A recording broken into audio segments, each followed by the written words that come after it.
Well, the town of Kiagbodo in Delta State came to a standstill on Tuesday as Nigerians and foreign visitors across the globe bade farewell to one of the country's most influential elder statesmen, Chief Edwin Kiagbodo Clark.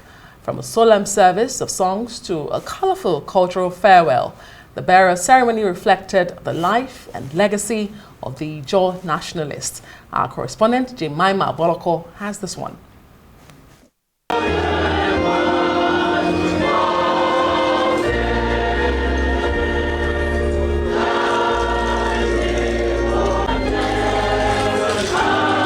The ceremony began with a solemn service of songs at the Anglican Church in Kiagbodo, where the body of Chief Edwin Kiagbodo Clark was brought in a white casket draped in the Nigerian and Ijaw nationality flags. Families, friends, and dignitaries all trooped out in their numbers to honor the elder statesman.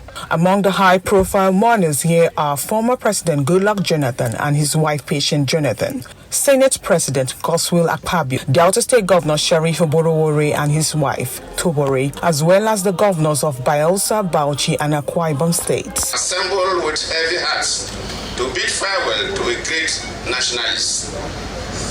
But we are also thankful to celebrate a life that was truly well lived, in full validation of human dignity. He remained a courageous and fearless advocate for equity, justice, inclusivity, and good governance. Dr. Clark was a pan-Nigerian, a pan-Africanist. He wasn't somebody that will say, fought for only the people of Niger Delta.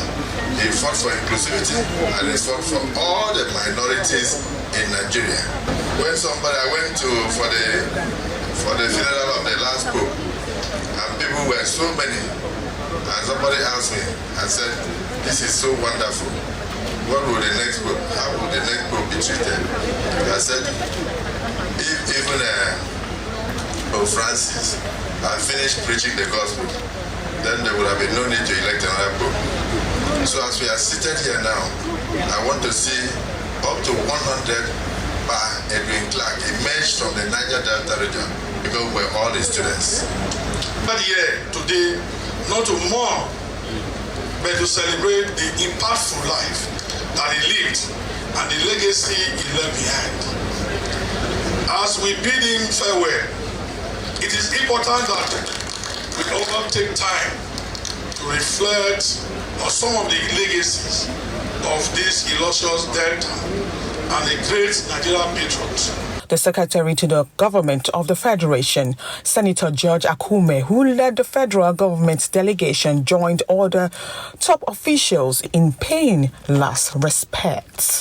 In his lifetime, Chief Clark was a towering figure whose influence was felt across Nigeria's political firmament for nearly 6 decades. But Clark believed in a united Nigeria, and until his last breath, he never stopped reaching out to people from different parts of the country to work together to preserve national unity based on justice and equity. Following the church service, Clark's body was then laid to rest in his hometown, surrounded by families and other august visitors amid traditional musicians and cultural displays, celebrating a life dedicated to justice, education, and Niger Delta advocacy. Chief Edwin Clark died on February 17, 2025 at the age 97, a founding voice for the Niger Delta and a pillar of Nigerian nationalism. Many yet say his legacy continues to inspire a new generation of leaders across the country. Jemima Boloko, Arise News, Kiagbodo, Delta State.